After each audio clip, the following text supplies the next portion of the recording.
और आज मैं प्रचार कर रहा हूं परिवार के ऊपर कि एक विश्वासी परिवार को, एक मसीह परिवार को किस प्रकार का होना चाहिए। बीते दिनों में हम लगातार इस सब्जेक्ट पर, इस विषय में हम सीख रहे हैं कि जब हम प्रभु में आ जाते हैं, जब हम विश्वास में आ जाते हैं, तब हमारा परिवार किस प्रकार का होना चाहिए और प्रभु का वचन एक मसीह परिवार के विषय में क्या बोलता है। सो हम सीख रहे थे पुराने नियम से गिनती की किताब, इसका 23 अध्याय और इसके 7वें पद में हम लोग मनन कर रहे थे। अगर आपको ध्यान हो कि मोआब का राजा बालाक ने एक प्रभु के दास भविष्यवक्ता जिसका नाम बिल्लाम था, उसे बुलाया और उसका आदर सत्कार किया, उसे पैसे दिए, भेंट दिया, मान सम्मान दिया। और मुझे लगता है राजा बिल्लाम ये चाहता था, क्योंकि वचन में लिखा है कि बालाक राजा चाहता था कि बिल्लाम प्रभु की जाति इस्राएलियों को श्राप दे। क्या दे? श्राप दे। और राजा बालाक ने जब बिल्लाम को बुलाया तो इस्राएलियों की तमाम प्रकार की बुराइयां वह करने लग गया। हम देखते हैं कि बिल्लाम प्रभु का एक अभिषिक्त दास है, प्रॉफिट है, नबी है। कल रात हम बात कर रहे थे कि कोई भी बड़े से बड़ा प्रभु का दास शरीर में होता है, दान, वरदान, बुलाहट, अभिषेक चलता है, परंतु वह कभी कभी अपने शरीर में भी होता है और वह शरीर में आने के चलते कमज़ोर हो जाता है, भावनाओं में कमज़ोर हो जाता है। तो हम देखते हैं कि राजा बालाक ने बिल्लाम को तमाम प्रकार की इस्राएलियों की बुराई करी। और जब कई बार ऐसा होता है, जब हम एक तरफा बयान सुनते हैं, बुराइयां सुनते हैं, तो हम दूसरे वाले के प्रति कुंठित हो जाते हैं, कड़वाहट में आ जाते हैं, क्योंकि सामने वाला हमारे आगे दुख दे रहा है, दुहाई दे रहा है, रो रहा है, तो हम कुंठित हो जाते हैं।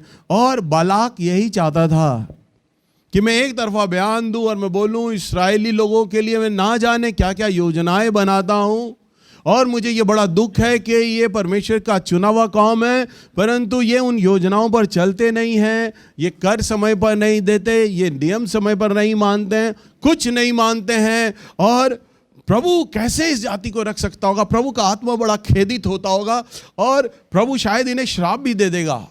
और इस प्रकार की ना जाने बालाक राजा ने बिल्लाम के आगे उन तमाम बातों को किया और बिल्लाम का मन उबर आया कि ये जाति प्रभु के आगे टिकनी ही नहीं चाहिए। और हम देखते हैं वो गधी पे सवार होकर पहाड़ की चोटी पर खड़ा है और नीचे देखता है इस्राएलियों को, नीचे छोटे छोटे कपड़ों के तंबुओं में वो लोग रह रहे हैं, इस्राएली लोग नीचे घाटी में। और कई बार मैं पहाड़ी जगहों पर गया हूं, तो जब हम नीचे शहर को देखते हैं ना, तो वो छोटा छोटा सा दिखाई देता है, छोटे छोटे मकान, छोटे छोटे लोग दिखते हैं। इसी तरह से बिल्लाम पहाड़ से, ऊंचाई से इस्राएलियों को देख रहा है, उनके छोटे छोटे घर, छोटे छोटे तंबुओं को देख रहा है, और वो देखता है और अपने मुंह को खोलता है श्राप को देने के लिए। हम देखते हैं 23 अध्याय के 7वें पद में, जब वो अपना मुंह खोलता है श्राप देने के लिए, तो देखिए क्या होता है। तब बिलाम ने अपनी मूढ़ बात आरंभ की, हाँ, और कहने लगा, बालाक ने मुझे आराम से, अर्थात मोआब के राजा ने मुझे पूरब के पहाड़ों से बुलवा भेजा, आ मेरे लिए याकूब को श्राप दे। हाँ, अभी इस्राएली लोग ये सुनाई नहीं दे रहा, किसी को सुन नहीं रहे, परंतु वो पहाड़ से श्राप दे रहा है। वो पहाड़ से इस्राएलियों को क्या दे रहा है? देखिए, आशीष और श्राप एक ऐसी चीज है जिसे आप कहीं भी बैठकर लोगों के लिए छू सकते हैं। एक बार मैं प्रार्थना का विषय में ले रहा था और मेरे मुंह से अचानक निकला कि प्रार्थना के द्वारा आप विश्व को स्पर्श कर सकते हैं। मेरे मुंह से निकला, परंतु मुझे ये बात बहुत अच्छी लगी। प्रार्थनाओं के द्वारा हम क्या कर सकते हैं? विश्व को, पूरे ब्रह्मांड को छू सकते हैं। किसी भी देश को हम छू सकते हैं, किसी भी देश के लिए हम प्रार्थना कर सकते हैं, चाहे हम वहाँ जा पाएं या ना जा पाएं, हम गए हो या ना गए हो, हम कहीं के लिए भी प्रार्थना कर सकते हैं। हम स्वर्ग के लिए प्रार्थना कर सकते हैं, पृथ्वी के लिए हम प्रार्थना कर सकते हैं, पूरे ब्रह्मांड में हम कहीं भी छू सकते हैं। और आशीष दे सकते हैं वहाँ के लोगों को। मॉरिशस से आए हैं, हम मॉरिशस नहीं गए, परंतु मॉरिशस कलीसिया के लिए हम प्रार्थना कर सकते हैं। हालेलुया। वहाँ के पासबानों के लिए प्रार्थना कर सकते हैं, वहाँ की राजनीति के लिए प्रार्थना कर सकते हैं, दुनिया की तमाम चीज़ों के लिए हम प्रार्थना कर सकते हैं। हम ना भी जाएं तो भी हम प्रार्थना कर सकते हैं। इसी तरह से श्राप होता है, ना भी जाएं तो भी वहाँ के लोगों को श्रापित किया जा सकता है। तो वह इस प्रॉफिट है, भविष्यवक्ता है, नबी है, पहाड़ पर खड़ा है और इस्राएलियों को दूर से देख रहा है और श्राप के लिए उसने मुंह खोला और वह बोलने लगा। और क्या बोलता है? इस्राएल को धमकी दे। हाँ, इस्राएल को धमकी दे। मुझे बालाक ने कहा है कि इस्राएल को धमका। हाँ, परंतु जिन्हें परमेश्वर ने श्राप नहीं दिया उन्हें मैं क्यों श्राप दूं? अब देखो यहाँ पर परमेश्वर की आत्मा ने उसके टंग को पकड़ लिया, उसकी जबान को पकड़ लिया और श्राप देने के लिए रोक दिया बिलाम को। हालेलुया। देखिए कितनी भली बात है विश्वासियों के लिए कि प्रभु का कोई भी दास, बड़े से बड़ा, और अगर आप प्रभु के लहू से धुले हुए व्यक्ति हैं, उद्धार पाए हुए व्यक्ति हैं, तो कोई भी पास्टर, प्रचारक आपको श्राप नहीं दे सकता। एक बार एक कलीसिया के लोग मेरे पास आकर कहने लगे, भैया हमारे पादरी ने हमें बड़ा कोसा है, श्राप दिया है। हम जब उस चर्च को छोड़ा, हमने जब चर्च से निकले, पादरी ने कहा तुम मर जाओगे, बर्बाद हो जाओगे, तुम भीख मांगोगे, कटोरा लेके घूमोगे। मैंने उन्हें कहा अगर आप उद्धार पाए हुए व्यक्ति हैं तो उस पादरी का कहा वह शब्द आपको नहीं लगेगा। हालेलुया। और ये परमेश्वर का वचन प्रूव करता है। देखिए इस्राएली लोग प्रभु की कौम है, प्रभु के लोग हैं, और इधर वो नबी बिलाम प्रभु का है और वो मन बनाए हुए है कि मैं श्राप दूं, और वो श्राप देने पर है, मुंह खोला, परंतु परमेश्वर ने उसके मुंह को रोक लिया। और वो क्या बोलता है? जब परमेश्वर ने नहीं धमकी दी तो मैं कैसे धमकी दे दूं? और आगे क्या बोलता है? चट्टानों की चोटी पर से वह मुझे दिखाई पड़ते हैं, पहाड़ियों पर से मैं उनको देखता हूँ। हाँ, चट्टानों पर से वो मुझे दिखाई देते हैं और पहाड़ों पे से मैं उन्हें देखता हूं। और 21वां पद इसका, उसने याकूब में अनर्थ नहीं पाया। हाँ, देखो अब परमेश्वर की वो प्रोफेसी कर रहा है, प्रभु की आत्मा में आ गया है वो नबी, और क्या बोल रहा है कि मैंने याकूब में अनर्थ नहीं पाया है। यह है प्रभु का जजमेंट, प्रभु का न्याय। राजा बालाक, उसका मन कड़वाहट से भर रहा है इस्राएलियों के प्रति, परंतु जब वो अपनी सेवकाई में आया, वो नबी, शरीर में तो वो तमाम उन बातों को उसने सुन लिया और मन भी बना लिया इस्राएलियों को श्राप देने के लिए, परंतु जब वो आत्मा में आया, और आत्मा तो न्याय करता है, वचन कहता है वो गड़बड़ी का आत्मा नहीं है। याद कर लीजिए, शरीर में एक प्रभु का दास बड़े से बड़ा हो, तभी तो राजा दाऊद कहता है धर्मी जन 7 नहीं वरन 70 बार भी गिरे तो भी यहोवा परमेश्वर तुझे खड़ा कर देगा। हालेलुया। एक प्रभु का दास, एक नबी, एक पास्टर, प्रचारक, कोई भी प्रभु का दास, यदि वे भावना में, विचारों में अगर गलत आ गया है, परंतु जब वो स्पिरिट में आएगा, अभिषेक में आएगा, प्रभु उसे ट्यून कर देगा, संवार देगा, ठीक कर देगा, खड़ा कर देगा उसे। हालेलुया। यहां पर हम बिलाम को देखते हैं कि वो गलत हुआ, परंतु प्रभु ने उसे करेक्ट किया, और वो देखता है और वो बोलता है कि याकूब में अनर्थ नहीं पाया गया। यहां देखो, वो मन में सोचता होगा कि बालाक तो तमाम बुराइयां कर रहा था, परंतु प्रभु तो धमका ही नहीं रहा है इन्हें, प्रभु तो आशीष वचन बोल रहा है।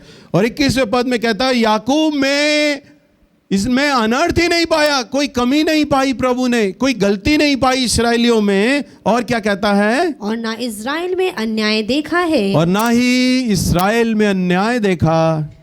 उसका परमेश्वर यहोवा उसके संग है, उसका परमेश्वर उसके क्या है? संग है, और उनमें राजा की सी ललकार होती है। बस हालेलुया। पिछली बार हम लोग यही मनन कर रहे थे, उसका परमेश्वर उसके संग है। कितनी सुहावनी वो बात है जब प्रभु आपके विषय में ये गवाही दे कि मैं तेरे संग हूं, मैं तेरे। मुझे बहुत गुस्सा आ रहा है आप लोगों पर। ताली तो बजाना मत, मैं ताली बजाने के लिए नहीं कह रहा। मैंने बोला मुझे इतनी खुशी हुई ये कहते हुए, प्रभु हमारे संग है। आप प्रभु हमारे संग है। अरे इतना आनंद का सुसमाचार, अगर आप मुख्यमंत्री केजरीवाल से मिले तो फूले ना समाएंगे। अरे केजरीवाल से मुलाकात हुई है, दिल्ली के सीएम से फोटो खिंचाया था, भाई गुलदस्ता दिया था, जान पहचान हो गई है, उन्होंने बोला है तुम्हारे एरिया में मैं आऊंगा। अरे जान पहचान है। और अगर प्रधानमंत्री मोदी जी से हो जाए, ओहो, है कितने फूले ना समाएंगे। अरे प्रधानमंत्री से है मेरी, कोई बोल के तो दिखाए। अरे पृथ्वी के राजाओं पे क्या गर्व करते हो, जो राजाओं का राजा उस पे गर्व करो। और वो राजा आपके विषय में ये बोले, आपके विषय में ये बोले कि मैं तुझे जानता हूं। अब थोड़ा समझ आया इन्हें। मुझे लगता है आप लोग ट्यूबलाइट हैं, फड़फड़ फड़फड़ फड़फड़ फाक फिर चलते हैं। हालेलुया। अरे फटाफट, अब तो एलईडी का जमाना है, फट जल जाओ, समझ जाओ तुरंत। क्या है प्रभु आपके लिए बोले, मैं तुम्हें जानता हूं। और जब राजा हमें जानता है तो लिखा है उनमें राजा की से ललकार होती है। हालेलुया। जब आप पृथ्वी के राजा को जानोगे तो अपना सीना फुलाए घूमोगे। कौन है मेरे आगे बोल जाए। प्रधानमंत्री जानता है, सीएम जानता है, कौन है बताओ। मुझे डीसीपी भी जानता है। अब कोई बोल के दिखाए थाने में भी पुलिस वाला, अभी फोन मिला दूंगा डीसीपी को। अरे प्रभु आपको जानता है, आप प्रभु के लोग हैं। मैं इतना अच्छा सुसमाचार आपको बोल रहा हूं तो भी वो राजा किसी ललकार नहीं है। Hallelujah, hallelujah, hallelujah. जब सेना युद्ध के लिए जाती है और राजा उनके आगे खड़ा होता है, तब राजा चिल्लाता अपने देश का नाम लेकर, फलाने देश की जय हो। पूरी सेना ललकारती है राजा के साथ, जय हो। और ऐसे ही स्वर्ग से हमारा परमेश्वर, राजा नबूकदनेस्सर ने बात बड़ी भली कही थी। उसने कहा कि वो परमेश्वर जो जीवित और महान है, जो स्वर्ग में भी प्रभुता करता है, वही परमेश्वर पृथ्वी पर भी करता है। हालेलुया। वो परमेश्वर कहां प्रभुता करता है? पृथ्वी पर भी प्रभुता करता है। और जब वो पृथ्वी पर प्रभुता करता है, हम पर प्रभुता करता है, तमाम पृथ्वी के लोगों पर करता है, जो उसे नहीं भी जानते उन पर भी प्रभुता करता है। हालेलुया। आप उस राजा को जानते हैं और वो राजा आपको जानता है, तभी तो उनमें क्या होगी? राजा की सी ललकार, क्योंकि वो प्रभु को जानते हैं। आप में डर का आत्मा, भय का आत्मा नहीं होगा। आप किसी से नहीं घबराएंगे। हालेलुया। क्योंकि राजा की क्या होगी? ललकार होगी। आप दहाड़ेंगे। आप क्या करेंगे? दहाड़ेंगे, डरेंगे नहीं। आप बोलेंगे मेरे साथ मेरा परमेश्वर है। सो आइए हम परमेश्वर के एक और वचन को देखते हैं। यहां पर हम देखते हैं कि लिखा है उनमें 23-21 में राजा की सी ललकार है। उनमें क्या है? राजा की सी ललकार है। इसका क्या मतलब है? परमेश्वर आपके संग है, आपके परिवार के संग है। और जब प्रभु आपके संग है और आपके परिवार के संग है, आपको किससे डरने की आवश्यकता है? डरने की आवश्यकता? कई लोग पड़ोसियों से बड़ी जल्दी घबरा जाते हैं, डर जाते हैं। भैया आपको नहीं पता वो बड़े लड़ंग के लोग हैं। अरे उनके घरों में आदमी हैं, 6 भाई हैं भैया वो, और हमारे घर में लड़कियां। अरे आप क्यों डरते हो? आपके साथ तो राजा है। आपके अंदर तो राजा की ललकार होनी चाहिए, क्योंकि जो स्वर्ग में प्रभुता करता है वो पृथ्वी पर भी करता है। आपको किन्हीं लोगों से डरने की जरूरत नहीं है। अपनी बिरादरी के लोगों से घबराने की जरूरत नहीं है। रिश्तेदारों से दबकर जरूरत नहीं है। किसी से डर की जरूरत नहीं है। आज आप कहीं ना कहीं डर के मारे, भावनाओं के डर के मारे, पैसों के डर के मारे दो दो लड्डू हाथ में लेकर चलना चाहते हैं। हम समाज को, रिश्तेदारों को भी खुश कर दें और प्रभु को भी खुश कर दें ना। वचन में लिखा है एक दास दो स्वामियों की सेवा नहीं कर सकता। जब आप प्रभु के साथ है ना, प्रभु कहता है तेरा स्रोत, तेरा प्रोवाइडर तो मैं हूं, मैं राजा खड़ा हूं तेरे साथ मेरे बच्चे। वो रिश्तेदार जो कभी तेरे साथ नहीं आए, वो समाज जो कभी तेरे साथ नहीं खड़ा हुआ, तू उनसे प्यार करता, उनका डर मानता है, और वो राजाओं का राजा जो सदा तेरे साथ रहा है, तू उसी के साथ नहीं चलता है। हालेलुया। उस परिवार में राजा की ललकार होती है।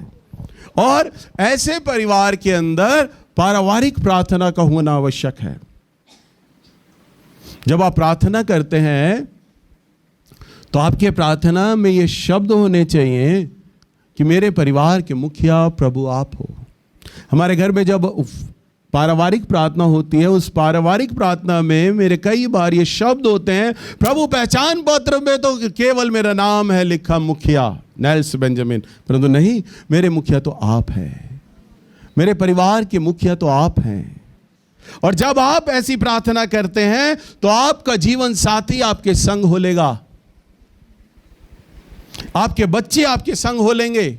आपके घर में जो तनाव रहता है, जो समस्याएं रहती हैं, जो लड़ाई झगड़ा रहता है, रिश्तों में जब टूटन होती है, और जब आप प्रभु को अपना घर दे देंगे तब उनमें राजा की सी ललकार होगी, तो प्रभु आपके घर में होगा।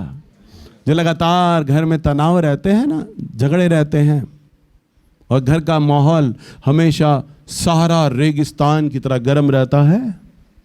कई लोग मुझसे प्रार्थना कराते हैं, भैया हमारा घर में आने का मन नहीं करता, जैसे हम घर में आए तो मन चिड़चिड़ाने लगता है। मैं बाहर रहता हूँ, बहुत अच्छा रहता हूँ, परंतु घर में आते आते गुस्सैल हो जाता हूँ, झगड़ा हो जाता हूँ। अरे जब प्रभु के हाथों में अपना घर दोगे ना और पारिवारिक प्रार्थना करोगे तो मनाली की तरह बिल्कुल ठंडा हो जाएगा घर। हालेलुया। क्योंकि आपके विराजमान घर में राजा विराजमान होगा, घर का मुखिया राजा होगा। आप प्रार्थना करें। हो सकता है आपके परिवार के 3 लोग प्रभु में आते हो, 2 लोग विश्वास ना करते हो, परंतु जो 3 लोग हैं वो तो बैठकर प्रार्थना करें। 1 या 2 अगर विश्वास में नहीं है तो उनकी चिंता ना करें, परंतु आज से ये जितने भी लोग आप सुन रहे हैं, ये संकल्प करें, ये वाचा बांधे, मैं अपने परिवार में फैमिली प्रेयर करूंगा। और अगर आप परिवार में बिल्कुल अकेला है तो कोई चिंता नहीं, आप अपने आप में ही परिवार हैं, क्योंकि प्रभु का वचन कहता है तेरे उद्धार पाने से तेरा पूरा घराना घराना घराना उद्धार पाएगा। एक बहुत बड़े सुसमाचार प्रचारक हैं, मुझे उनका नाम ध्यान नहीं आ रहा। जब वो प्रचार करते थे तो कोई भी उन्हें बड़ा ग्राउंड जब दिखाई देता था ना अपने शहर में, तो उस ग्राउंड पे खड़े हो जाते थे माइक लेके। बड़ी अजीब बात लगेगी, माइक लेके ग्राउंड में खड़े हो जाते थे और विचार करते थे ये ग्राउंड है, ये ग्राउंड का कोना, मैं यहाँ स्टेज पे खड़ा हूँ और मेरे सामने लाखों की भीड़ है और मैं प्रचार कर रहा हूँ। और वो विश्वास करते थे और पूरा खाली ग्राउंड में लोग नहीं भी होते थे, संदेश देकर आते थे। वो खाली ग्राउंड में वचन देते थे, जिसे कोई नहीं सुन रहा वो सुनाते थे, परंतु कौन सुनता था? प्रभु सुनता था, स्वर्गदूत सुनता था और शैतान की सेना सुनती थी। प्रभु ने उसके विश्वास को देखा और उसे एक बड़ा क्रूसेडर बना दिया, लाखों लोगों को प्रचार करने वाला वो प्रचारक बन गया। प्रभु ने उसे भीड़ देनी शुरू कर दी, वो भीड़ में प्रचार करने लग गया। आप खाली हैं, अकेले हैं, परिवार में कोई नहीं है, कोई बात नहीं, आप सोफे पे बैठे, आप विश्वास करें मेरी पत्नी यहाँ है, मेरा बच्चे यहाँ पर बैठे हैं, हम लोग प्रार्थना कर रहे हैं। और बच्चे आते हैं, कोई बात नहीं, मेरे मम्मी पापा बैठे हैं, मेरे भाई बहन बैठे हैं और मेरा पूरा परिवार, हम प्रार्थना कर रहे हैं। आप अकेले क्यों हो? मायूस क्यों होते हो? राजा की सी ललकार है आप में, आप राजा के बेटे हैं, आप अपने अधिकार में आ जाएं, आप बैठ जाएं। मैं आपको कहता हूं, आपके उद्धार पाने से पूरा घर उद्धार पाएगा। एक दिन मम्मी भी आ जाएगी, पापा भी आ जाएंगे, भाई बहन भी आ जाएंगे, पूरा परिवार इकट्ठा होकर प्रार्थना शुरू कर देगा। आप प्रार्थना तो शुरू करें, आप पारिवारिक प्रार्थना शुरू करें। अब जब आप पारिवारिक प्रार्थना करेंगे, आप पाएंगे कि आपकी प्रार्थनाएं आपके परिवार को बदल रही हैं। आप पाएंगे कि आपके परिवार की प्रार्थनाएं परिवार की समस्याओं को दूर कर रही हैं। क्योंकि ration card, voter ID card, Aadhaar card में मुखिया आपका नाम हो सकता है, परंतु जब आप प्रभु यीशु मसीह को अपना मुखिया मानते हैं, आप कहते हैं प्रभु जी मुझसे तो मेरा घर संभाला नहीं जा रहा, मुझसे तो मेरे बच्चे नहीं संभाले जाते, परिवार नहीं संभाला जाता, जीवन साथी नहीं संभाला जाता, आप ही चलाएं। तो प्रभु कहते हैं बेटा अब मैं आ गया हूं। और जब वो आपकी नाव में आ जाएगा तो चाहे कितना ही समुंदर उछाल मारे कुछ नहीं होगा, क्योंकि आपकी नाव में तो यीशु मसीह है। और जो वो यीशु मसीह समुंदर और तूफान को कहने वाला शांत हो जा और थम जा। हालेलुया। बस अपने प्रभु को अपने घर में बुलाएं। उसके गिनती की किताब 24 अध्याय और उसके 5वें पद में हम देखते हैं बिल्लाम ने और क्या बोला। हे याकूब तेरे डेरे और हे इज़राइल तेरे निवास स्थान क्या ही मनभावने हैं। वह तो घाटियों के समान और नदियों के तट की वाटिकाओं के समान ऐसे फैले हुए हैं जैसे कि यहोवा ने लगाए हुए अगर के वृक्ष और जल के निकट के देवदारू। बस हालेलुया। अब देखो, वो देखकर बिल्लाम ऊपर से घाटी से वो देख रहा है और क्या कहता है, वो भविष्यवाणी कर रहा है इस्राएलियों के विषय में और कहता है हे इस्राएल तेरे निवास स्थान क्या ही मन भावने हैं। क्या बोलता है? क्या ही मन भावने हैं। अरे इस्राएलियों के वो फटे हुए तंबू, वो गले हुए कपड़े, छोटे छोटे कपड़ों को देखकर राजा बालाक के महल से निकलकर आ गया। राजा बालाक के ऐश्वर्य को देख लिया, उसकी महिमा को देख लिया, फिर भी उसने ये नहीं बोला हे राजा बालाक तेरा महल बड़ा सुंदर है ना। उसने क्या बोला? इस्राएलियों के फटे कमजोर तंबुओं को बोलता है बहुत सुंदर है। क्या है? बहुत सुंदर है और तेरे स्थान क्या ही मन भावने हैं। अरे इस्राएल तू उस घाटी में भी आ गया ना रहने के लिए, तो वो बड़ी जगह मन भावनी हो गई है। वह तो नालों की उस घाटियों की नाई हैं जो नदी के तट पर वाटिकाओं के समान ऐसे फैले हुए हैं। जब लोग समुद्र के किनारे जाते हैं या बाहर जब ऐसी जगहों पर जाते हैं, तो मेरी एक बार पिछले साल जब बहन से बात हो रही थी तो वो कह रही थी कि भैया हमारी जगह अलग अलग बीचेस हैं समुद्र के अलग अलग, और सारे बड़े अच्छे होटल हैं। जब आप मॉरिशस आएंगे तो हम आपको वहाँ रुकवाएंगे। और आपको याद है आपने बोला था मुझे, और आप उन होटलों में जब रखेंगे तो आप घाटी के समान जब वो देखेंगे और आपको जगह वो सीनरी बहुत अच्छी लगेगी।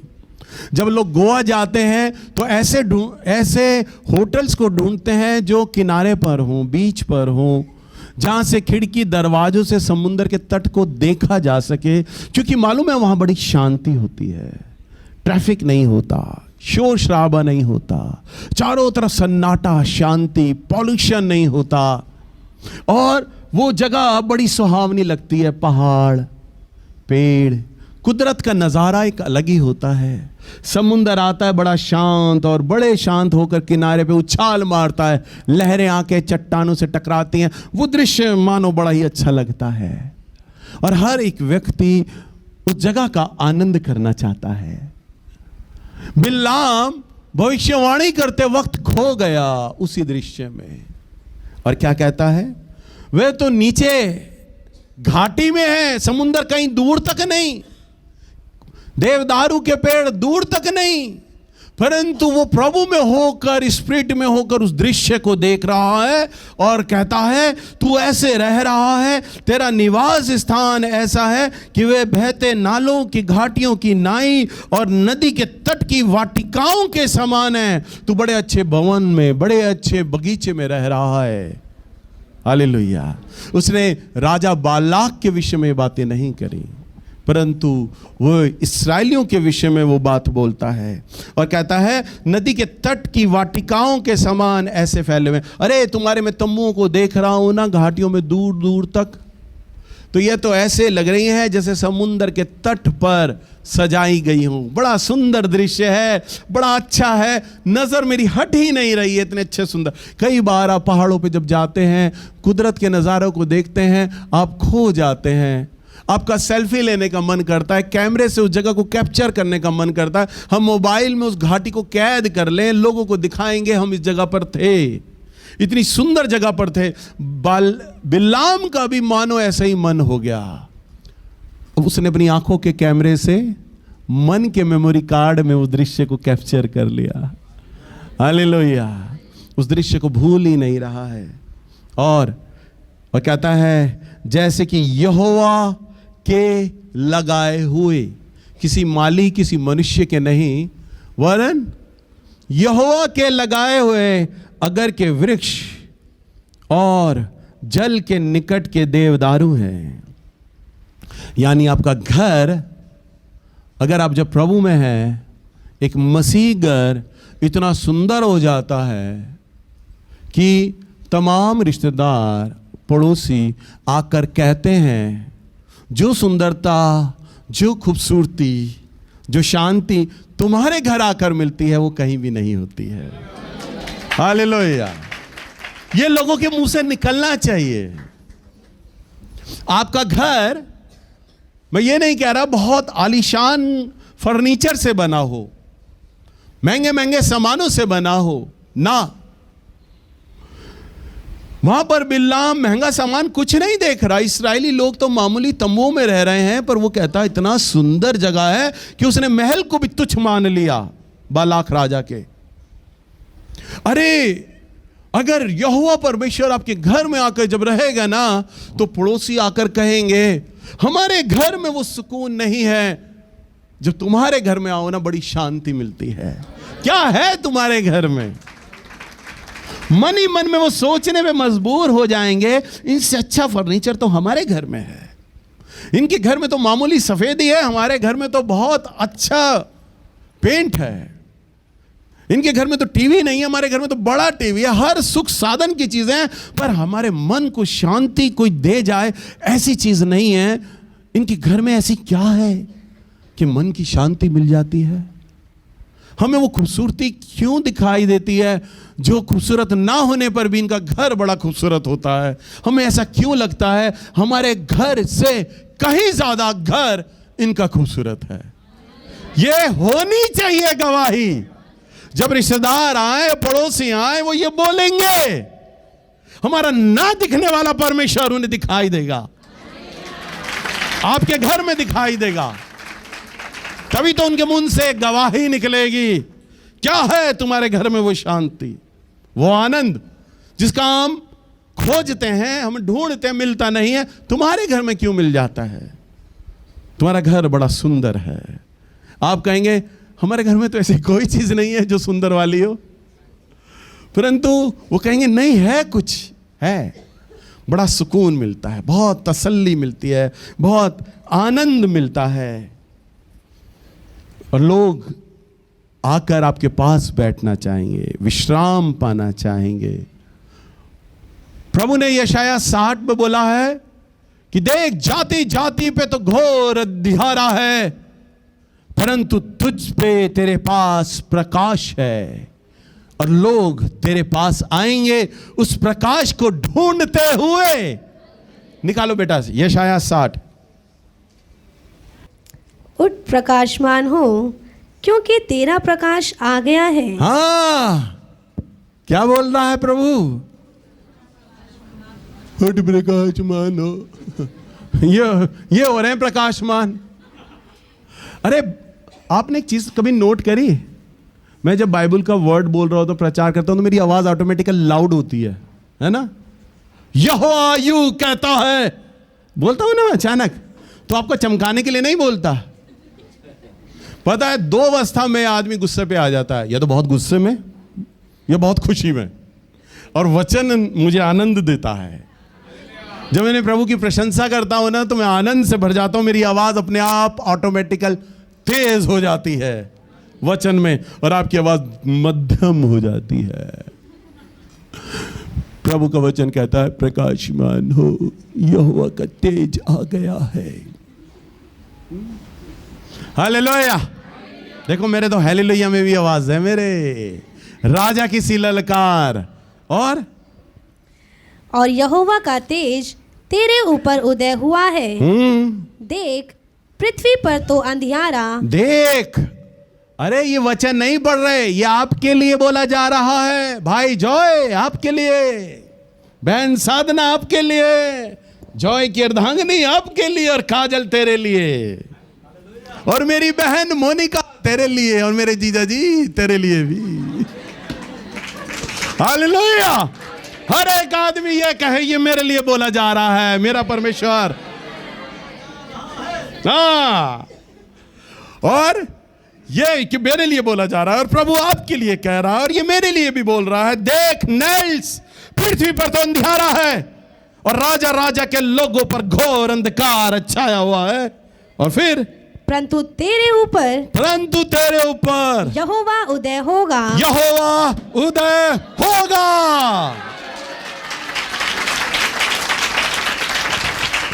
और क्या लिखा है? और उसका तेज तुझ पर प्रकट होगा। तुझ पर प्रकट होगा। जब आप अपने परिवार में उसे मुखिया बुलाएंगे, बनाएंगे, तब उसका तेज आप पर प्रकट होगा। जो लोग आपके महंगे फर्नीचर को नहीं देखेंगे, अच्छे सामान को नहीं देखेंगे, परंतु उस तेज को देख लेंगे। उस तेज को, वो जो तेजोमय परमेश्वर है, उसके तेज को आपके घर में देखेंगे। वो कहेंगे इन्होंने महंगे कपड़े नहीं पहने, महंगे कपड़े हम पहनते हैं, अच्छा फर्नीचर हमारे पास है, इनके पास नहीं है, परंतु कुछ तो बात इन लोगों में पाई जाती है। वो तेज देखेंगे। और आगे क्या कहता है? जाति जाति तेरे पास प्रकाश के लिए, हाँ, और राजा तेरे आरोहण के प्रताप की ओर आएंगे। हाँ, और अन्य जाति तेरे प्रकाश के लिए। अन्य जातियां बोलिए, अन्य जातियां। आप किस जाति से हैं? अन्य जाति हैं। और मैं और मेरा घराना एक मसीह परिवार, परंतु आज आप सारे इकट्ठा हैं। क्यों इकट्ठा हैं? प्रकाश पाने के लिए। हालेलुया। हमारे चर्च का कोई भी वर्ड इन एक्शन का बोर्ड ही नहीं है। 22 साल हो गए चर्च बने, क्रूस का निशान ही नहीं है। एक बार एक क्रिश्चियन फैमिली से आया और नीचे आकर मुझे कहता, भैया आपका ये चर्च, आप कहते हो ना चर्च नहीं है ये आपका। मैंने कहा तो क्या है? कह रहा हॉल है। मैंने कहा क्यों हॉल क्यों है? कह रहे हमने देखा वहाँ क्रूस ही नहीं है। मैंने कहा अच्छा जी। और वहाँ पे ऑल्टर नहीं है। मैंने कहा अच्छा। कह रहे वहाँ कैंडल्स भी नहीं जल रही, चर्च है ही नहीं। मैंने कहा अच्छा। मैंने कहा आप कभी संडे के दिन आइए, चर्च का बोर्ड नहीं है, परंतु लोग दिखाई देंगे, क्योंकि मेरा प्रभु कहता है अन्य जातियां तेरे पास प्रकाश के लिए आएंगे, आएंगे, प्रकाश पाने के लिए आएंगे। तेरे साथ मैं खड़ा हूं मेरे बेटे, बोर्ड हो ना हो, कोई हो ना हो, मैं हूं। और जब मैं हूं तो वचन कहता मैं सीटी बजाऊंगा और लोग इकट्ठा हो जाएंगे। मेरे चर्च का एक भी एक व्यक्ति ये नहीं मुझे बोल सकता हमें इतने महीने हो गए, इतने साल हो गए चर्च छोड़े, और भैया जी ने हमें कभी फोन करके बुलाया। कभी किया मैंने आपको फोन? अरे मैं तो आपकी शक्लें भी नहीं पहचानता है, मैं तो शक्लें भी नहीं पहचानता, परंतु कौन है जो आपको ले आता है? परमेश्वर। और वो क्यों ले आता है? प्रकाश के लिए। और क्या लिखा है? और राजा तेरे आरोहण के प्रताप की ओर आएंगे। बड़े बड़े लोग, राजा महाराजा। हाँ, राजा महाराजा को आप मिलने जाते हैं। जब मैं जीसस कॉल्स टीम के साथ, जब मैं और ब्रदर दीपक लॉरेंस हम जब थे, तब ब्रदर डीजीएस दिनाकरन चंडीगढ़ आए हुए थे। हम उनसे मिलने गए, और ब्रदर डीजीएस दिनाकरन जहाँ चंडीगढ़ के 5 स्टार होटल में रुके हुए थे ना, वहाँ अकाली दल का मुखिया, बीजेपी का लीडर, कांग्रेस का लीडर, वहां का सीएम बादल, वो सब ब्रदर दीनाकरण से मिलने के लिए क्यू में बैठे हुए थे, लाइन में बैठे हुए थे, गुलदस्तों को लेके बड़े बड़े। और तब मुझे इतना गर्व हुआ मेरे प्रभु में, प्रभु जी यहाँ का मुख्यमंत्री आया हुआ है पंजाब का, बड़े बड़े मिनिस्टर्स आए हुए हैं, लोग इनको मिलने के लिए तरसते हैं क्योंकि बड़ी ब्लैक जेड सिक्योरिटी में घिरे रहते हैं, परंतु आज क्या बात है, तेरे दास से ही मिलने आए हैं। राजा आएंगे, राजा। क्या कहता है प्रभु? राजा, राजा आएंगे पृथ्वी के तेरे पास मिलने के लिए। मैं वो दिन ले आऊंगा तेरे जीवन में, मेरे जीवन में लाएगा प्रभु। आप जितने भी ये लोग यहां बैठे हैं, आपके जीवन में वो दिन मेरा परमेश्वर लाएगा कि ना केवल अन्य जातियां वरन पृथ्वी के राजा लोग भी आपसे मिलने आएंगे, क्योंकि आपके पास वो है प्रकाश जो उनके पास नहीं है। हालेलुया। और क्या लिखा, बड़ी सुंदर बात, अपनी आंखें चारों ओर उठाकर देख, वे सब के सब इकट्ठे होकर तेरे पास आ रहे हैं। हाँ, वे सब तेरे पास आ रहे हैं।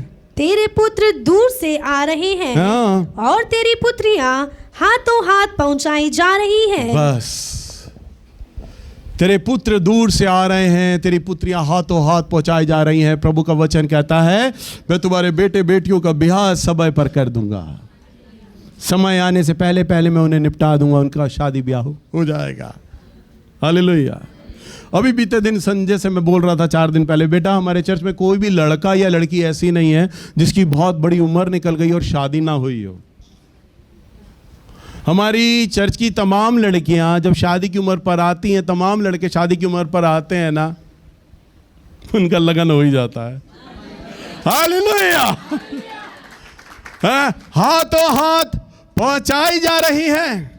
अरे प्रभु में आने के बाद कितना आराम है, कितना सुकून है और कितना कंफर्ट है आपके लिए। आपको आपके बच्चों की चिंता ही नहीं है, मुझे अपने 3 बच्चों की चिंता ही नहीं है। प्रभु उन्हें हाथों हाथ ब्याह देगा, कोई चिंता नहीं। आपको अपने बच्चों की चिंता कोई नहीं होनी चाहिए, क्योंकि प्रभु हाथों हाथ ब्याह देगा उन्हें। हालेलुया। अरे वचन इतना अच्छा मन ही नहीं करता। लिखा है, अब तो मैं बोलूंगा, तब तू इसे देखेगी और तेरा मुंह चमकेगा, तेरा हृदय थरथराएगा और आनंद से भर जाएगा, क्योंकि समुंदर का सारा धन और अन्य जातियों का धन तुझे ही मिलेगा।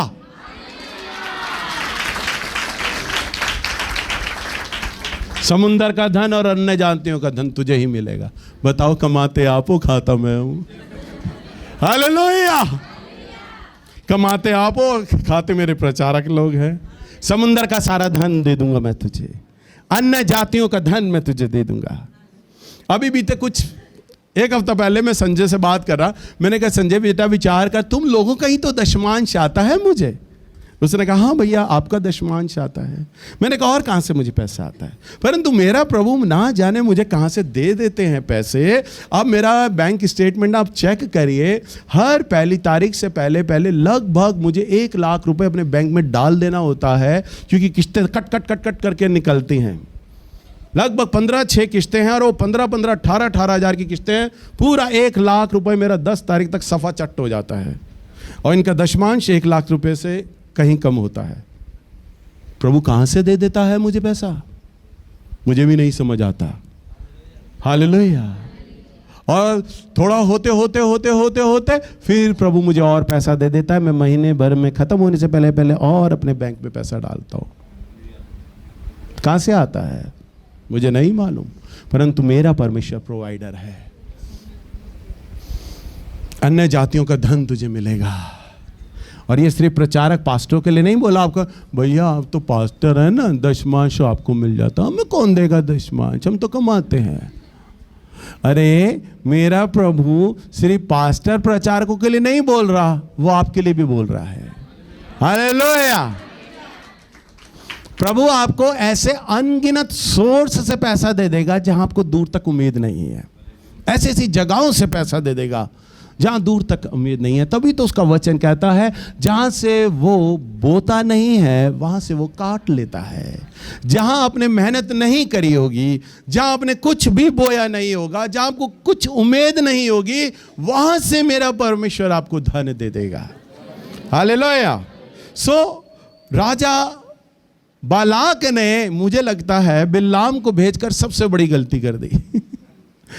भेजा था श्राप देने को, परंतु वो तो आशीष वचन बोल रहा है उनके लिए।